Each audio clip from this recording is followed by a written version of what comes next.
Shalom y bendiciones a cada uno de ustedes, mis hermanos, que se conectan como cada semana a este estudio en el cual nos hemos dado la tarea de estudiar las leyes, valga la redundancia, estudiar las leyes de los mandamientos, sus diferentes categorías.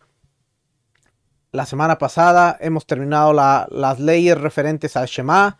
Hoy vamos a empezar las leyes referentes a la plegaria y la bendición sacerdotal, así es que vamos a estar hablando un poquito acerca de oraciones, vamos a estar hablando acerca del origen y muchas cosas interesantes, porque se nos dio un mandamiento de orar, pero tenemos que ver de dónde viene el mandamiento, por qué y entender por qué hacemos las cosas. Así es que si me acompañan las próximas semanas, no sé cuánto me voy a tardar porque la verdad que es mucha información, así es que no va a ser una clase, quizás no sean dos clases, pero como siempre le digo, vamos lento, pero vamos aprendiendo toda la información, la mayor cantidad de información posible para poder tener una claridad de qué es lo que hacemos y por qué lo hacemos. Así es que si me acompaña rápido, vamos a ver leyes de la plegaria y la bendición sacerdotal. Y dice, incluye dos preceptos positivos. Uno, servir a Hashem, servir a Dios por medio de la plegaria todos los días. Y dos, que los sacerdotes bendigan a los israelitas todos los días. Así es que estas leyes contienen dos mandamientos. Uno, la oración todos los días. Y dos, la oración sacerdotal de todos los días. Así es que vamos a hablar un poquito acerca de la bendición sacerdotal, pero eso va a ser al final. Primero vamos a ver la oración. Así es que vamos a leer por aquí. La explicación de estos preceptos se halla en los capítulos a continuación. Son varios capítulos. Así es que, aclaración. En este contexto, cuando se hable de plegaria, orar o rezar, generalmente alude a la amidá, la cual se recita de pie y en voz baja y consta de 19 bendiciones. Así es que cada vez que usted escuche la palabra orar, rezar, porque mucha gente se siente incómoda con la palabra rezar, pero rezar es lo mismo que orar, ¿ok? Son sinónimos. Así es que cada vez que usted escuche la palabra plegaria, orar o rezar, se va a estar refiriendo a las 19 bendiciones. Son 19, pero normalmente conocemos como las 18 y espero en esta clase cubrir todo este material. Así es que va a ser muy interesante. Estoy usando el Mishneh Torah de Maimónides de Ramban. Así es que ese es el material que yo estoy usando. Estamos en el libro número 2. Déjenme se lo enseño.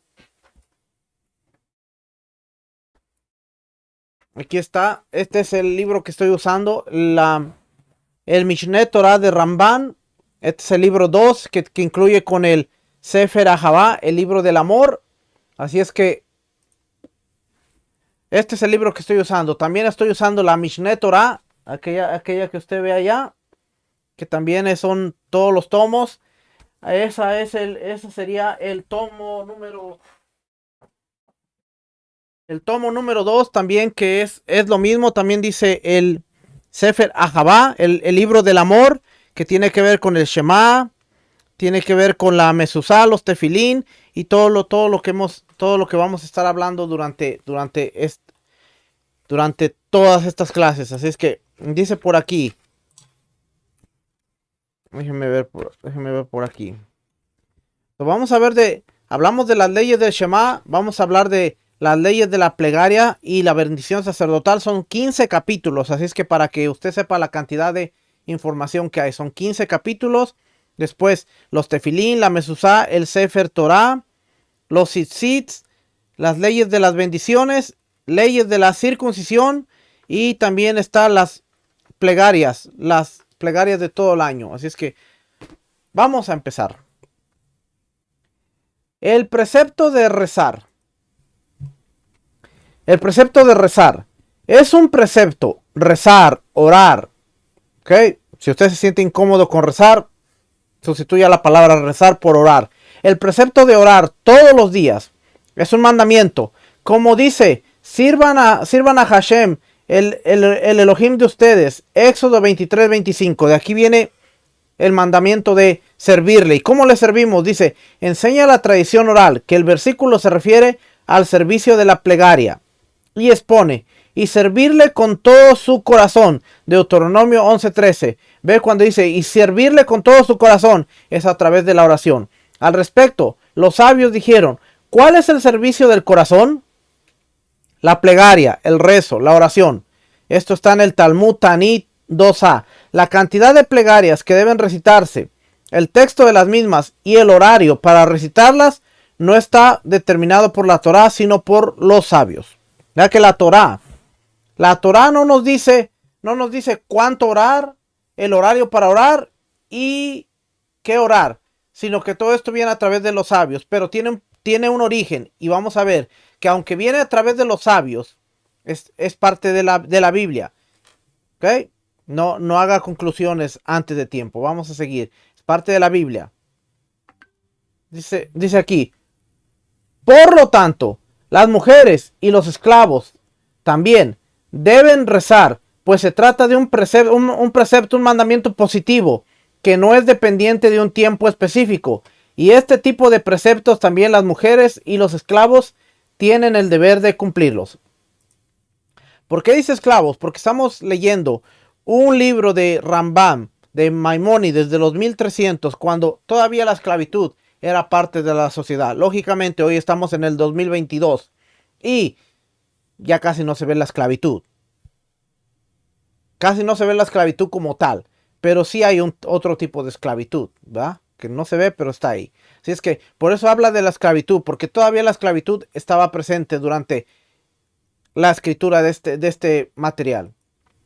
Dice, más bien el precepto consiste en rezar y rogar a Hashem todos los días, pronunciar las alabanzas de Hashem y luego pedir por las necesidades mediante súplicas y ruegos, y después alabar y agradecer a Dios, a Hashem, por el bien que le concede. Cada cual reza según su capacidad. Y aquí es donde vamos a ver lo interesante, porque dice, el mandamiento, el precepto consiste en orar y rogar a Dios todos los días, pronunciar alabanzas a Dios y luego pedir por las necesidades mediante súplicas y ruegos. Cada quien, y luego agradecer, alabar y agradecer. Nos vamos a dar cuenta que la Amida, la estructura de la Amida, tiene todo lo que nos está diciendo aquí del mandamiento, que es pronunciar alabanzas de Dios, a Dios, pedir por las necesidades, alabar y agradecer a Dios y por el bien que nos concede. Vamos a ver. Dice aquí, fíjese lo interesante. Antes de que fuera instituida la Amidá, el individuo acostumbrado a rezar expresaba muchas peticiones y súplicas, y el incapaz de expresarse con facilidad rezaba como podía y en cualquier momento que lo desease. Suena parecido, ¿no? Suena parecido que hoy en día hay gente que tiene el don. Hay gente que tiene la capacidad. Hay gente que usted la escucha orar, cierra los ojos y la gente puede ir 1 hora, 2 horas y tiene una fluidez para orar. Hay gente como yo y como algunos de los que me están escuchando que quizás oramos 5, 10 minutos y después se nos acabaron las palabras. Ya no sabemos qué orar, no sabemos qué pedir, no sabemos qué decir. Hay gente que literalmente usted la pone y se va media hora, 1 hora, hora y media y habla y habla y habla y habla y tiene capacidad. Pero hay otra gente, habemos otra gente que no tenemos la capacidad. 10, 15, 20 minutos. Y ya, se me acabó. No sé qué hacer. Usted lo puede ver. Las reuniones de oración son tan populares porque la gente va, se pone de rodillas. Y después de 5 minutos usted los ve leyendo la Biblia, usted los ve platicando, usted los ve en el teléfono, porque ya hicieron su labor, oraron. No están perdiendo el tiempo, simplemente ya no saben qué más orar. Se pusieron de rodillas, 10 minutos, hicieron lo que tenían que hacer y ya.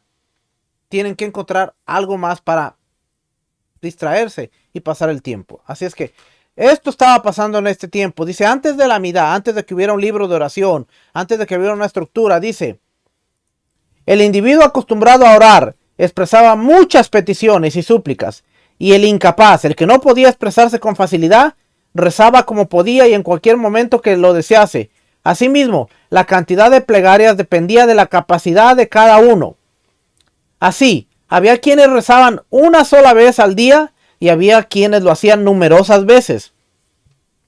En todos los casos, independientemente de dónde se encontraban, rezaban dirigidos hacia la ubicación del gran templo. Así es como se rezó siempre desde la época de Moshe Rabino, desde Moisés hasta Ezra. No importa si hicieran una oración, no importa si hicieran 5 o 10 minutos, todo el mundo siempre oraba hacia dirección del templo, hacia el este. Porque era una costumbre orar hacia el Monte Santo, donde estaba la presencia de Dios. Pero después viene la institución del texto para la plegaria. Cuando los israelitas fueron exiliados en los días del perverso Nabucodonosor, el rey de Babilonia, se mezclaron con los pueblos de Persia, Grecia y otras naciones y tuvieron hijos en la tierra de los gentiles.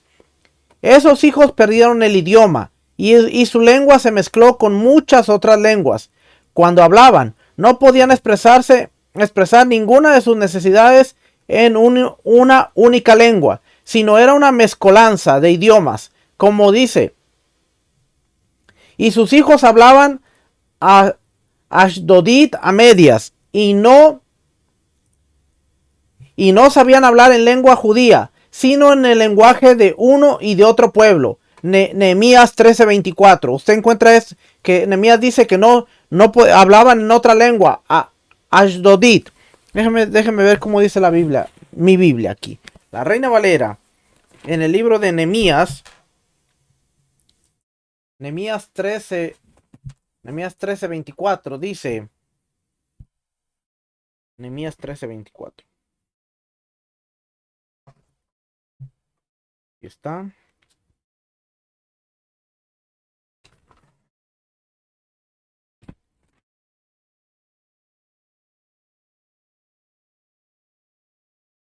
Nehemías 13:24 dice la Reina Valera: y la mitad de sus hijos hablaban la lengua de Asdod, porque no sabían hablar judaico, sino que hablaban conforme a la lengua de cada pueblo. ¿Ok? Asdod. Era una de las naciones de Babilonia, un lenguaje, o el Asdod. Dice, es decir, no dominaba ninguna lengua a la perfección. ¿Qué quiere decir esto? Bueno, un ejemplo muy común lo podemos ver en Estados Unidos, donde mucha gente venimos y estamos viviendo gente de muchos países. Estamos viviendo gente de México, de Honduras, Guatemala, Salvador, Costa Rica, Brasil, de muchas naciones. Y dentro de Estados Unidos está lo que se le llama Spanglish. El Spanglish es una mezcla entre español e inglés.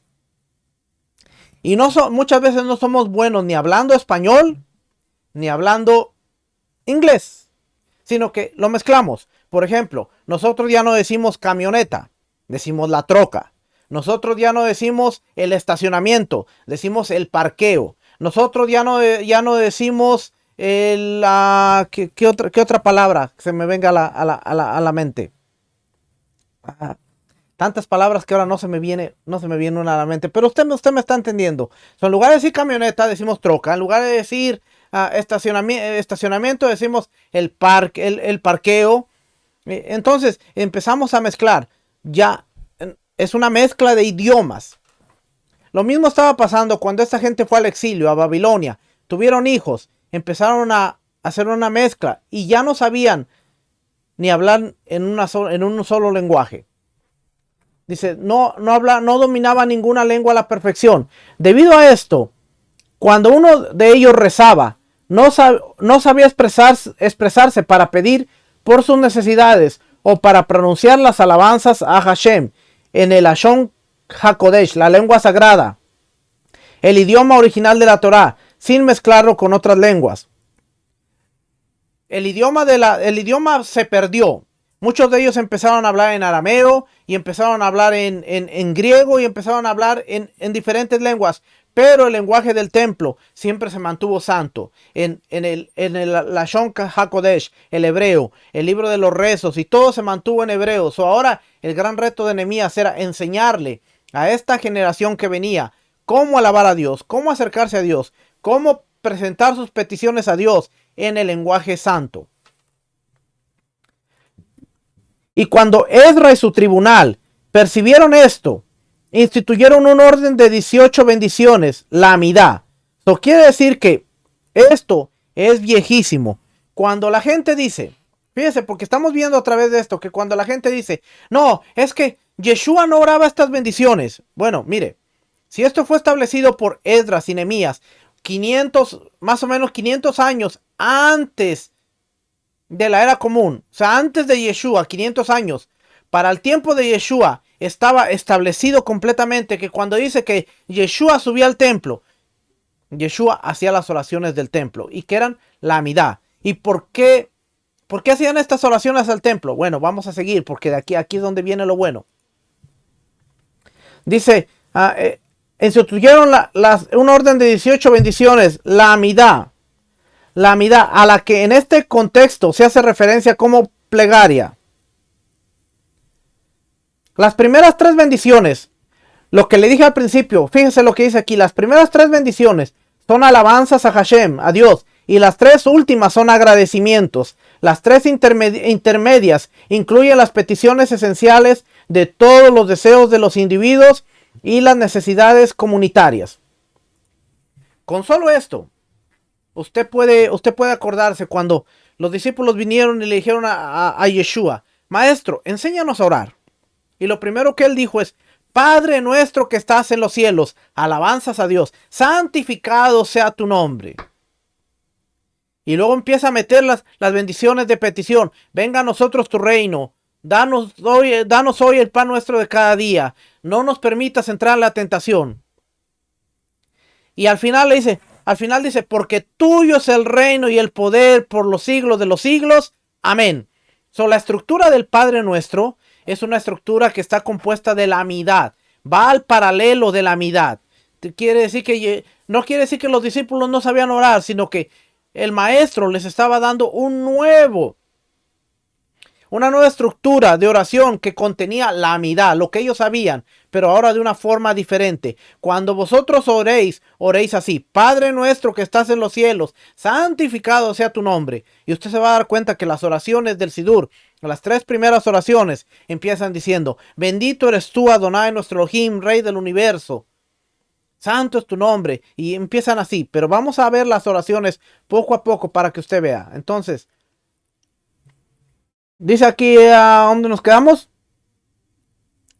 Los sabios instituyeron esto para que la plegaria esté ordenada y disponible para todos y que puedan aprenderla rápidamente, y que la plegaria de los Ilguín, aquellos que les cuesta expresarse, sea tan completa como la de los que podían expresarse con facilidad. Es por esto que especificaron todas las bendiciones y plegarias para que estén ordenadas y a disposición de todos los israelitas. Bueno, ahora tenemos un problema.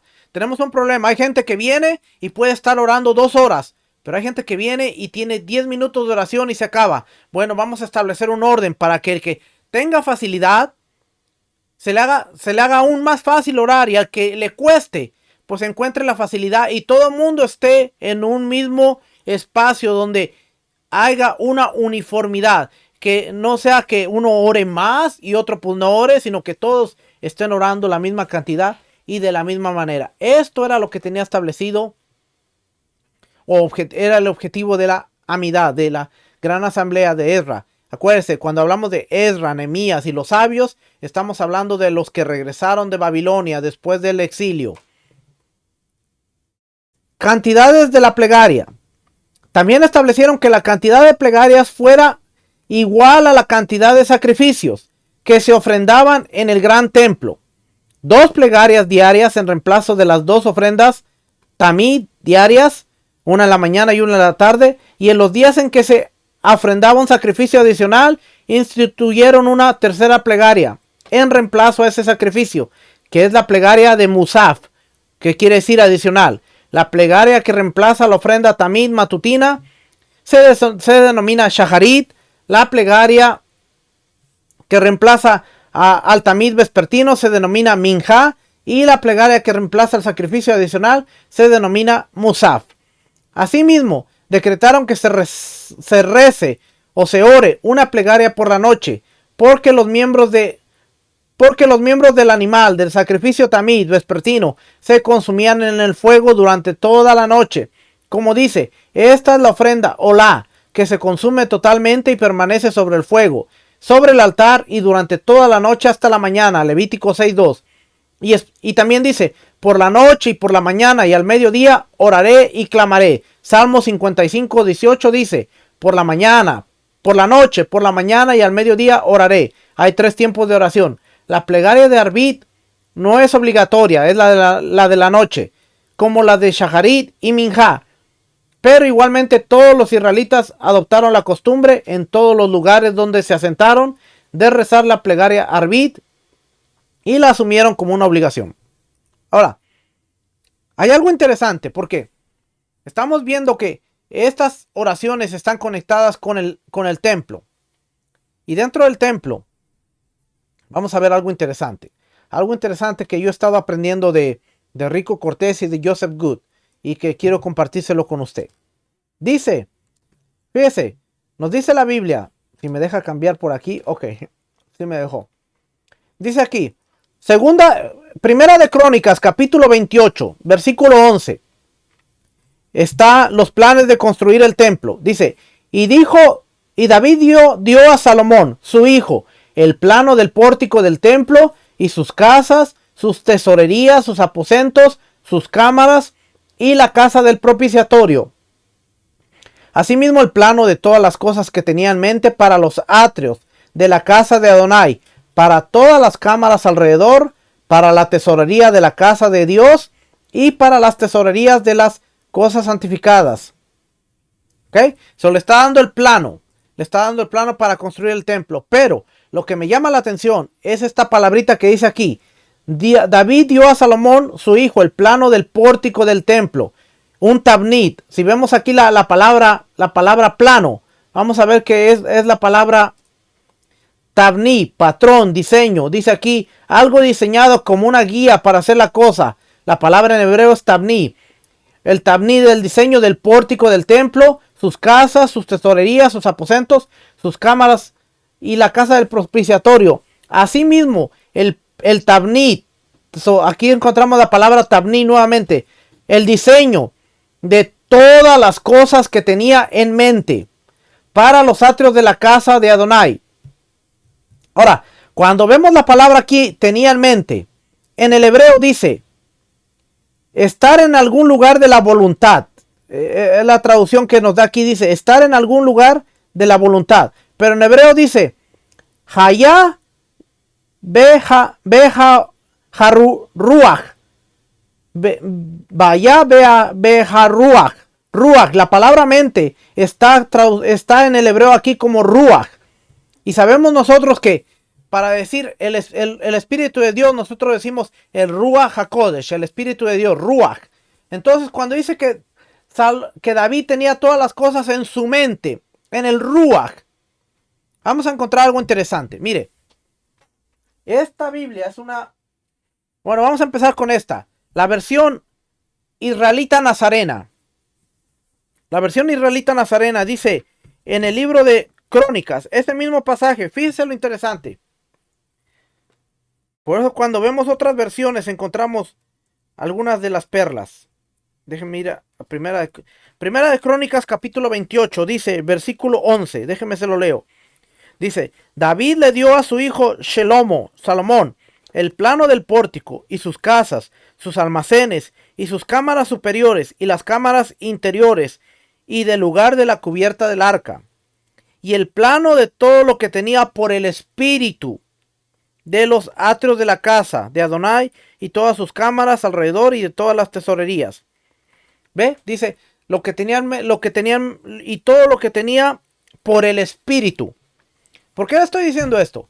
Porque vamos a darnos cuenta aquí, más adelante, que dice que David le dio a Salomón el diseño de cómo construir el templo, pero también el diseño del servicio. Y dentro del servicio estaban las oraciones, estaba lo que se iba a hacer en el templo, todo lo que los sacerdotes iban a realizar, incluyendo los sacrificios. Y en medio de cada sacrificio iba a haber ciertas oraciones que tenían que hacer. Entonces, estamos viendo que La Reina Valera dice que David lo tenía en su mente, pero las traducciones en hebreo nos están diciendo que todo lo que David tenía se lo había dado el Ruach, el Espíritu. Eso quiere decir que el servicio del templo no fue establecido por un hombre, sino fue establecido por el Dios mismo.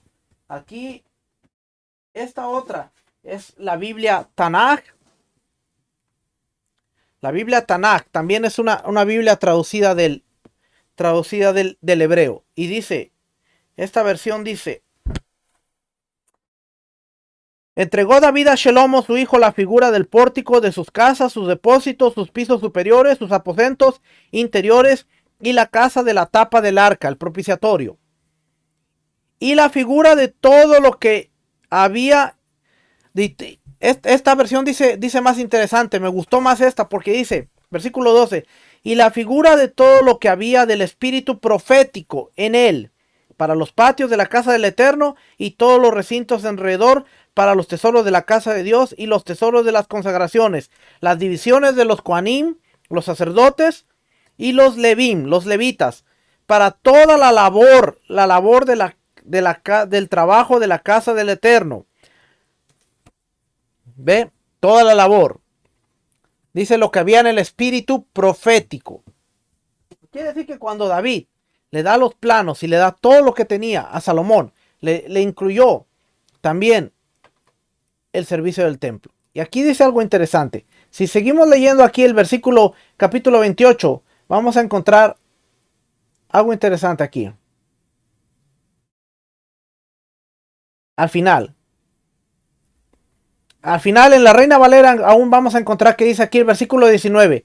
Todas estas cosas, dijo David, me fueron trazadas por la mano de Adonai, que me hizo entender todas las obras del diseño. Si seguimos leyendo aún en la Reina Valera, podemos ver que dice ahí, todas estas cosas, le dijo David a Salomón, me fueron trazadas por la mano de Adonai, que me hizo entender todas las obras del diseño. Claramente estamos viendo que está el Espíritu de Dios que está envuelto ahí y que está haciendo entender a David cómo iba a funcionar la casa. Así es que dentro de los sacrificios que fueron dirigidos por Dios para dárselos a David y que David se los diera a Salomón y Salomón a los sacerdotes y fueran instituidos, estaban las oraciones. ¿Qué hacemos cuando nosotros oramos el Shaharit, el Minjá, el Arbit? Pues estamos recreando el servicio del templo que le fue dado a David por el Espíritu. Mucha gente dice, no, pero es que esas bendiciones, es que esos libros de ese Sidur fue hecho por el hombre, que fueron modificados y fueron siendo añadidos, pero la esencia fue dada por un espíritu profético que vino de Dios. Vamos a seguir leyendo por aquí. Déjenme ver si puedo regresar. Ok.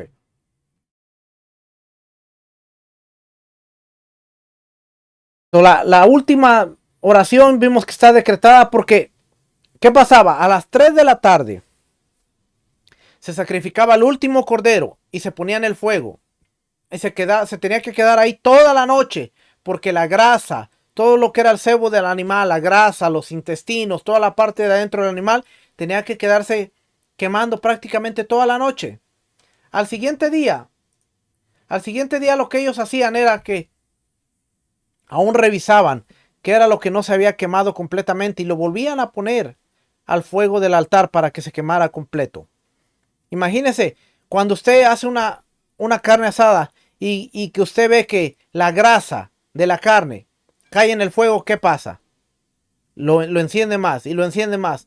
Y eso prácticamente era lo que mantenía el fuego ardiendo. Desde las 3 de la tarde hasta el siguiente día que se le daba mantenimiento al altar, la grasa era lo que mantenía el fuego ardiendo. Y en lugar de apagarlo, pues lo avivaba más y el fuego estaba ardiendo toda la noche. Por eso, los sabios instituyeron la oración de la noche, que es muy hermosa. Cuando usted ve la oración de la noche, es sumamente hermosa, porque usted en la oración le está pidiendo perdón a Dios por todos sus actos, está preparando su alma, su cuerpo para ir a reposar, ir a acostarse, está entregándose en las manos del Señor y diciendo, en paz me acostaré, como el salmista David decía, en paz me acostaré y así mismo dormiré, solo tú me haces dormir confiado, para que para que mañana cuando abra los ojos pueda decir, gracias Señor, te agradezco por haberme dado la vida, por haberme levantado. Todo esto de la vida de oración es muy hermoso porque nos conecta con el Creador. 7. Además, los sabios establecieron una plegaria que se recita después de Minjá y finaliza en la proximidad, justo antes de la puesta del sol. Esta se dice solo un día, solo en el día de Yom Kippur, y otros muy específicos para incrementar las súplicas y los pedidos por causa del ayuno. Esta plegaria se denomina Neilá, que es el cierre, que alude al cierre de las puertas del cielo, que sucede juntamente con el ocultamiento del sol, pues esta plegaria solo se reza en la proximidad a la puesta del sol. 8. Resulta así que las plegarias diarias son 3. Arbit, la noche, Shaharit de la mañana y Minjá por la tarde. En Shabbat y en festividades y Rosh Hodesh, comienzo del mes, son 4. Se le agrega una más. Son las 3 diarias. Arbit, Shaharit, Minjá y Musaf, una más. En Yom Kippur son 5. Las 4 citadas y la Neilá. Entonces sería, en Yom Kippur sería Arbit, Shaharit, Minjá, Musaf y Neilá. Si es que en cada fiesta va aumentando, en cada fiesta va incrementando. ¿Por qué? Porque la vida de oración se va haciendo aún mayor en las fiestas. Shabbat es un día de oración y es un día en el cual aumentamos todavía una oración más. Y la oración de Shabbat es hermosa. Usted ve la oración de Shabbat, son salmos, son pensamientos que tienen que ver con la libertad, que tienen que ver con la santidad del día. Sumamente hermosa la oración de Shabbat. No se debe citar menos plegarias que las mencionadas, pero está permitido incrementar. Si alguien desea orar todo el día, tiene permitido hacerlo. Cada plegaria, amidad, que añada, es como si donara una ofrenda. Debe agregar una innovación, algo que no está en el texto mismo de la amidad, en las plegarias añadidas, en cada una de las bendiciones intermedias, algo que sea del mismo tema que trata de aquella bendición. Por ejemplo, pedir curación, sanidad en la bendición que trata de ese tema. Y si dice una innovación, incluso en una sola de las bendiciones, aquello basta para demostrar que es una plegaria voluntaria y no obligatoria. No está permitido recitar 2 veces la misma plegaria, por ejemplo, recitar 2 veces Shaharit en el mismo día. Por ello, si hace una diferencia añadiendo algo, se considera una plegaria voluntaria y está permitido. Pero las primeras 3 bendiciones de la amidad y en las últimas 3, nunca se puede añadir, ni sustraer, ni cambiar nada. ¿Qué quiere decir una ofrenda voluntaria? Por ejemplo, usted está orando a la parte donde se pide sanidad. Y usted se acuerda de algún enfermo. Es el momento en el que usted dice, Padre, y estoy pidiendo por la vida de tal persona. Estoy pidiendo por la vida de tal y tal persona. Y ahí usted está voluntariamente añadiendo algo que está dentro del esquema, pero ahora está saliendo de su corazón. La amidad no lo va a restringir a que pueda salir alguna oración espontánea, sino al contrario, lo va a dirigir a que sea de la manera correcta. Yo cuando estoy orando y que llego al área de la sanación, y estamos orando por la sanación, si yo sé que hay algún enfermo y yo me acuerdo de algún enfermo, es el momento que yo digo, Padre, te pido por la vida de tal persona y tal persona y tal persona, Padre, para que tú lo sanes, para que tú seas el sanador. Y en medio de esa oración que estamos haciendo va incluida todas las personas. Es que no quiere decir que somos como robots, que solamente lo que está escrito, sino al contrario, vamos teniendo un programa en el cual podemos desenvolvernos aún mayormente y podemos ser más efectivos. Vamos a ver aquí. Esta parte es interesante porque aquí vamos a ver un poco de historia. Agregado de una bendición contra los herejes. En los tiempos de Rambán Gamaliel se acrecentaron los herejes en Israel, quienes angustiaban a los israelitas y los incitaban a apartarse de Dios, de Hashem. Cuando Rambán Gamaliel vio que esto estaba pasando, rezar a Hashem para que extermine a los herejes era lo más importante de todas las necesidades de las personas, pues los herejes incitaban a los israelitas a la idolatría. Él junto a su tribunal se levantaron e instituyeron una bendición con un pedido a Hashem para que perecieran los herejes, y la incluyó en la plegaria, la amidad, para que esté en la boca de todos. Entonces, resulta que hay 19 bendiciones en la amidad. En cada una de las 3 plegarias diarias se recitan estas 19 bendiciones en orden. ¿De qué casos estamos hablando? Cuando el individuo se encuentra centrado y la recita con fluidez, pero si está inquieto y agobiado y no puede concentrarse o tiene limitaciones para recitarlas por no rezar con frecuencia, alcanza con que recite las 3 primeras bendiciones de la amidad, una bendición que incluye un contenido similar al de las intermedias y las últimas 3 bendiciones, y así cumple con su deber. Mire, Dios es tan bondadoso que aún los sabios dijeron, bueno, sabemos que hay gente que no tiene el tiempo de sentarse. Bueno, las 3 son obligatorias. Después en la intermedia hace un resumen y hace las 3 últimas. O sea, que en lugar de hacer 19, usted viene haciendo 7 bendiciones solamente para que el tiempo se le acorte y usted pueda cumplir con el mandamiento de orar. Vamos a ver aquí, la plegaria abreviada. Aunque es abreviada, es hermosa aún así. Acuérdese, en esta plegaria está juntando las 3 y 3 son 6. Está juntando las 12 o 13 de en medio en una sola plegaria. Y fíjense lo que ellos hicieron. Esta es la bendición que instituyeron los sabios, la cual abrevia todas las bendiciones intermedias de la amidad. Aquí está todo abreviado. Este es un resumen de todas las 13 bendiciones intermediarias. Dice: concédenos entendimiento, Hashem, Dios nuestro, para conocer tus caminos. Circuncida nuestro corazón, es decir, extrae la insensatez de nuestro corazón para temerte. Perdónanos para que seamos redimidos.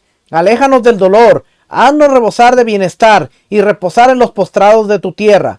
A los dispersos en los 4 puntos cardinales, reúne en la tierra de Israel y juzga a quienes se desviaron de tu conocimiento, es decir, de la senda de tu voluntad. Sacude tu mano contra los perversos y que se alegren los justos con la edificación de tu ciudad y la restauración de tu templo, con el florecimiento del reinado de David, tu siervo, y con la disposición de la vela del hijo de Isaí, la luz del éxito de su reino, tu ungido, Mashiach.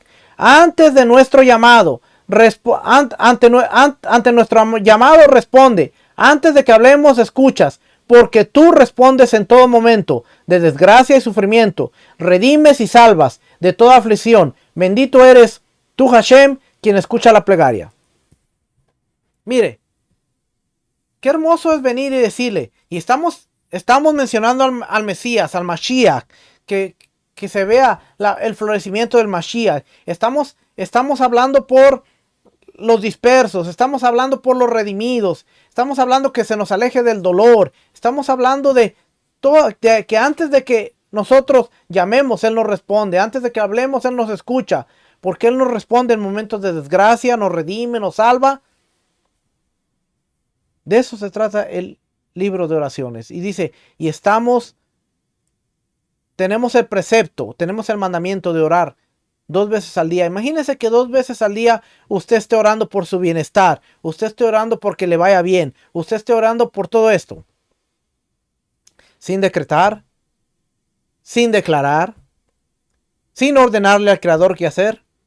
Simplemente a través de estas plegarias estamos viendo cómo nos acercamos a Dios. Ahora, hay una historia dentro de la plegaria que yo le dije que se agregó la plegaria número 19. Y lo voy a llevar, si me permite tantito, lo voy a llevar a un libro que se llama, si es que lo encuentro por aquí. A ver, por aquí, aquí tengo el papel. Un libro que se llama La salvación viene de los judíos. Se llama este libro Francisco Martínez. ¿Ok? Un libro muy bueno. Pero yo le voy a poner en pantalla, si es que lo encuentro. Aquí está. Voy a poner en pantalla un poquito, para que veamos un poquito de la historia. Este libro habla una historia tremenda. Y fíjense lo que dice aquí. La separación de la iglesia del judaísmo nazareno. Capítulo 5. A menudo la historia es distorsionada porque es vista desde la perspectiva de nuestra propia visión, de nuestra presente realidad. Proyectamos en el pasado lo que es familiar a nuestros ojos de hoy, y bajo la presión de nuestros hábitos y el peso de nuestra pereza, cultivamos paradigmas y prejuicios para así construirnos una historia que mejor encaja en nuestra natural inclinación. Esto lo dice Jacques B. Duhan. Rechazo de la sinagoga a la iglesia. Explicar las razones de la separación entre la iglesia y la sinagoga es razonar sobre un complejo y prolongado proceso. Hasta el día de hoy existe la creencia errónea de que la ruptura ocurrió en el siglo I de la era común por iniciativa de la nación judía. Dos factores supuestamente se conjugaron para cristalizar la separación.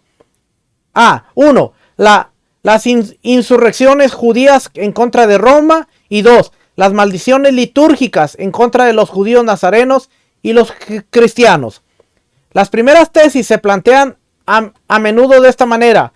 Los judíos nazarenos fueron considerados por sus conciudadanos como traidores en el peor de los casos, o como cobardes en el mejor, por negarse a apoyar los movimientos nacionalistas que buscaban sacudir el yugo romano. Ese rechazo a envolverse en la contienda ocasionó que la iglesia y la sinagoga caminaran en dos caminos diferentes. Contrario a lo que es creído por muchos, el judaísmo del primer siglo de la era común, en el año 100, año 200, no estaba unido en una sola entidad. Más bien era muy diverso de la manera que una orden de expulsión solo tenía efecto en el grupo que la pronunciaba. No así los otros grupos judíos que podían continuar teniendo relaciones con la comunidad expulsada. Además, las ideologías extremistas no gozaron del apoyo popular, y diversos grupos judíos, entre los más influyentes los fariseos de la línea de Giliel, se negaron a participar en las revueltas. Por el contrario, buscaron fuertemente la paz con las autoridades romanas e imperiales. El legendario Simón Bar Kokhba no fue bien recibido por los judíos piadosos. La Agadá notifica que varios sabios de la Torá vieron con sospecha su liderazgo. El prominente Rabí Akiva Ben Yosef, el Rosh Lajajamín, el principal de los sabios del año 50 al 135, quien se atrevió a declararlo Mesías, fue merecedor de encolarizadas censuras por parte de los eruditos judíos. Eso quiere decir que del año 50 al año 135, es más 135, cuando aparece a Bar Kokhba, el Rabí Akiva lo declara como el Mesías. Israel siempre ha tenido Mesías, siempre ha tenido diferentes Mesías, ¿ok? Es que por eso cuando dicen, que los judíos están levantando un Mesías, ahora ha aparecido un Mesías, no es que se va a acabar el mundo, no es que es el fin del mundo, es que para ellos siempre una figura prominente tiene la expectativa de que sea el Mesías. Pasó con Bar Kokhba, que era el Mesías, y lo declararon Mesías, y era el Mesías, y querían hacer una revuelta con Roma a través de él. Pero vamos a ver qué pasó aquí. La historia prueba claramente que la principal razón de por qué el judaísmo sobrevivió fue porque los grupos rabínico y nazareno se negaron a tomar las armas, buscaron la conciliación y finalmente obtuvieron el permiso romano de fundar en las ciudades de Yavne la primera academia rabínica, y en Pela un centro de refugio nazareno.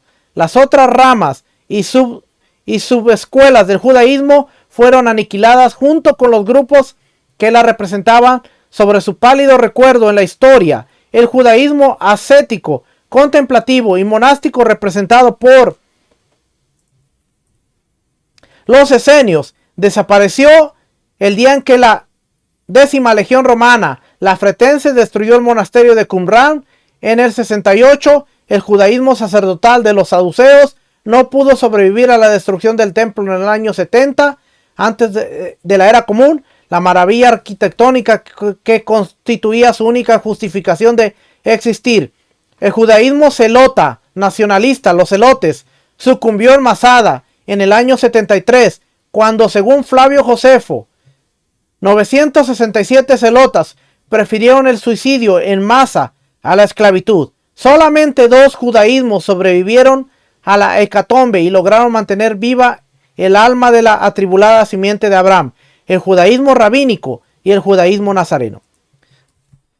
hablar de lo que pasó entre el judaísmo y lo que se iba a llamar cristianismo, tenemos que pensar, bueno, ¿cuántas sectas de judaísmo había? Y vemos que 2 sobrevivieron. ¿Por qué? Porque los celotes, los esenios, los saduceos, todos ellos fueron aniquilados durante el año 68 al 73 por Roma. Empezó y los mató. Los únicos que quedaron fueron el judaísmo rabínico y el judaísmo nazareno. Aquellos creyentes en Mesías. Ahora, ¿qué va a pasar aquí? La segunda tesis está fundamentada en algunos pasajes del Brit Hadashah o Nuevo Testamento, en la evidencia cristiana antigua y medieval. ¿Verdad que es analizar la evidencia? ¿Verdad es que al analizar la evidencia sí parece que la sinagoga promulgó una serie de maldiciones y fórmulas de cortamiento o excomunión? No obstante, un examen más detallado muestra una posición agudamente diferente. Solo unos cuantos pasajes en el libro de Juan hablan de la expulsión de las sinagogas, pero en ellos se habla a nivel del edificio local y no implica un cortamiento más radical como el de toda la comunidad de Israel. Por ejemplo, Juan 9:22, Juan 12:42 y Juan 16:2. De hecho, el libro de los Hechos y las cartas de los apóstoles o los Shaliahim demuestran lo contrario. Los nazarenos acudían al templo y a la sinagoga regularmente, donde exponían sus mensajes libremente. Dentro de la liturgia sinagogal existe una oración llamada la Amidad de las 18 bendiciones o Shmoneh Esrei, la cual es el núcleo de todo servicio de las oraciones hebreo y se recita 3 veces al día. En ella están contenidos los componentes básicos de toda la oración: la alabanza, la impetración y el agradecimiento al Todopoderoso. Cuando el Talmud menciona tefilá u oraciones, se refiere al Shmoneh Esrei, las 18 bendiciones. Las palabras Shmoneh Esrei significa sencillamente 18, porque originalmente la oración tenía 18 bendiciones y fue compuesta en el siglo V antes de la era común, año 560 antes de la era común, Esdras y Nehemías, por los sabios de la gran asamblea. Tiempo después, alrededor del año 90 de la era común, en Yavne, Hanina, el rabí Shemuel Hakatán, o el pequeño, añadió la última bendición, pero continuó llamándose Shmoneh Esrei, o sea 18, en lugar de Teshar Esrei, en lugar de 19. Y aquí nos da una notita, déjenme ver qué dice la notita aquí. Eso está en el Talmud de Babilonia, Tratado Berajot 28b y 29a. La obra del rabí Shemuel Hakatán, y se llama Shemuel Hakatán porque dice Samuel Hakatán. Catán es pequeño, Gadol es grande, por eso Catán es pequeño, Hakatán. Samuel el pequeño, es lo que quiere decir. Samuel el Catán pequeño, llamándose así por su corta estatura. Fue un judío venido de la comunidad hebrea de Babilonia. Ha sido considerado un gran erudito del Talmud, la Torá y las tradiciones. Perteneció a la segunda generación de Tanaítas que sirvieron bajo la dirección de Gamaliel segundo de Yavne del año 80 al 100 de la era común. Sus aportaciones más importantes fueron sus correcciones al calendario hebreo y el Sidur, particularmente la oración de la Amidá. ¿Okay? Ahí está. ¿Qué quiere decir? Que este Samuel Hakatán era uno de los que vinieron de Babilonia. Era uno de los que había visto, quizás había visto el templo destruido y había visto cómo se había reconstruido el templo. Venía del exilio, venía de Babilonia. Déjenme seguir leyendo aquí para ir terminando. Fue una respuesta de la petición del rabí Gamaliel II. ¿Acaso no hay nadie que sepa cómo componer una bendición en contra de los minim?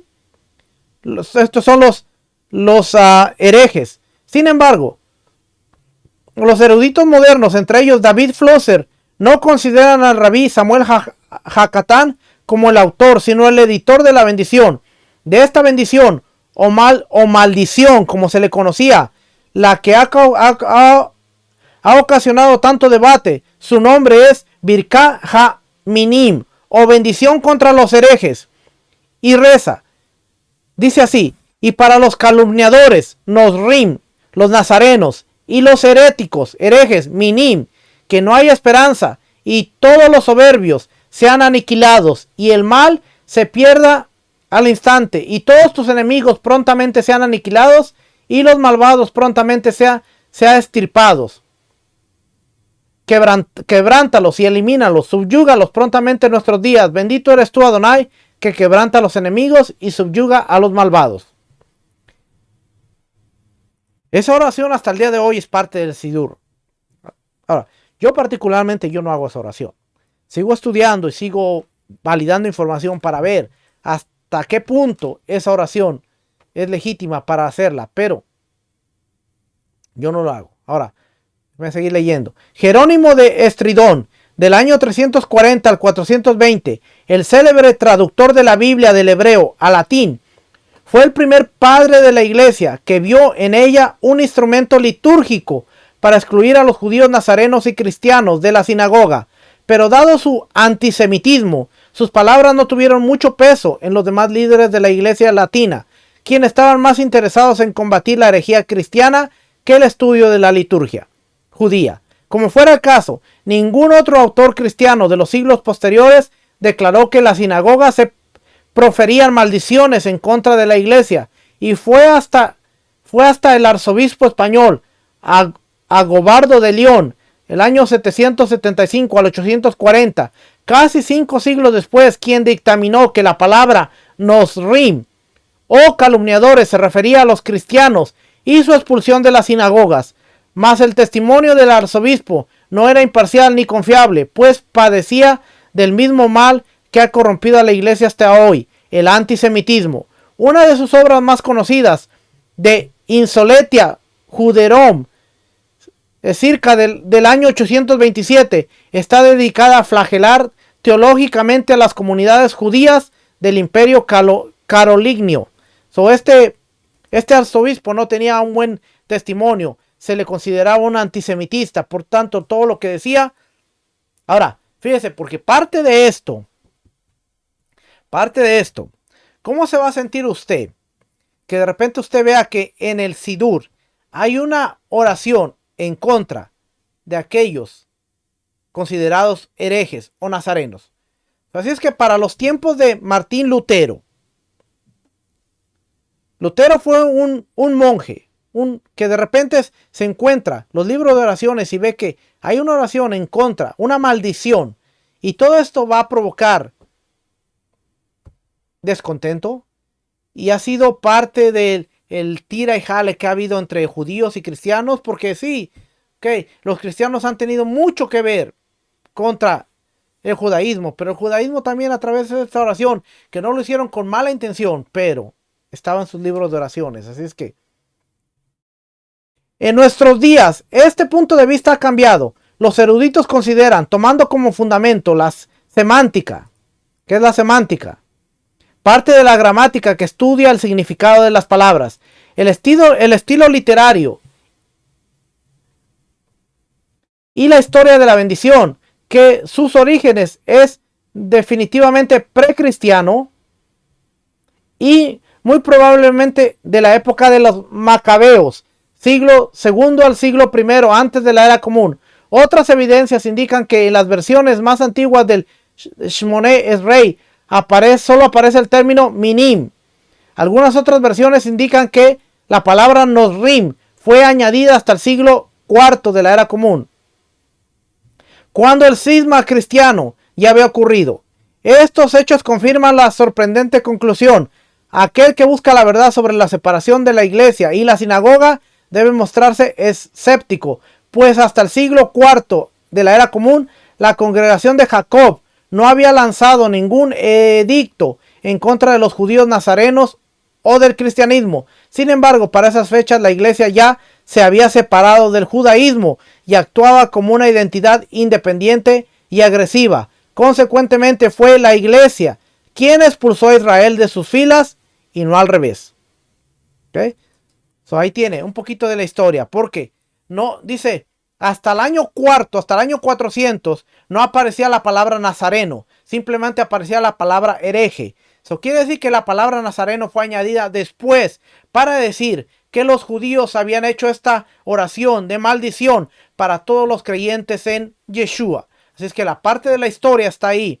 Y como hay argumentos que dicen que los judíos hicieron la oración en contra de los nazarenos que creían en Yeshua, así como también hay argumentos y parte de la historia que comprueban que hasta el año 400, ya cuando la iglesia se había separado con Constantino y todo lo que conocemos, la palabra nazareno no estaba en la maldición. Eso quiere decir que la maldición estaba dirigida contra los herejes, aquellos que literalmente estaban queriendo que Israel se desviara de su fe, y no necesariamente con los nazarenos. Es que parte de la historia es torcer la verdad para que una parte crea lo que le conviene y vaya en contra de la otra parte. Esto siempre ha sido una estrategia de la humanidad desde hace mucho tiempo, desde muchos tiempos antiguos. Es que cuando usted escucha estas cosas, hoy yo le he mostrado a través de este libro dos versiones. Que la oración como tal, a través de la historia podemos ver que hasta el año 400 no existía como una maldición en contra de los creyentes en Yeshua, sino como una maldición en contra de los herejes, aquellos que no creían en Dios ni en nada, y no necesariamente contra los creyentes en Yeshua. ¿Okay? Y de ahí viene la bendición número 19 que encontramos en los libros de oración. Si es que vamos a dejar por ahí el estudio de hoy. Hoy fue la introducción para ver qué era la midá, de qué ocurría la midá. Y vamos a la próxima semana a seguir en adelante para que veamos cuáles son las leyes de la oración, por qué tenemos que concentrarnos en la oración y qué beneficios obtenemos de la oración. Así es que, familia, llevamos una hora exactamente. Que el Eterno les bendiga, que el Eterno les guarde. La próxima semana vamos a continuar. Déjenme volver nuevamente a el libro que estábamos leyendo. Y vamos a ver la próxima semana.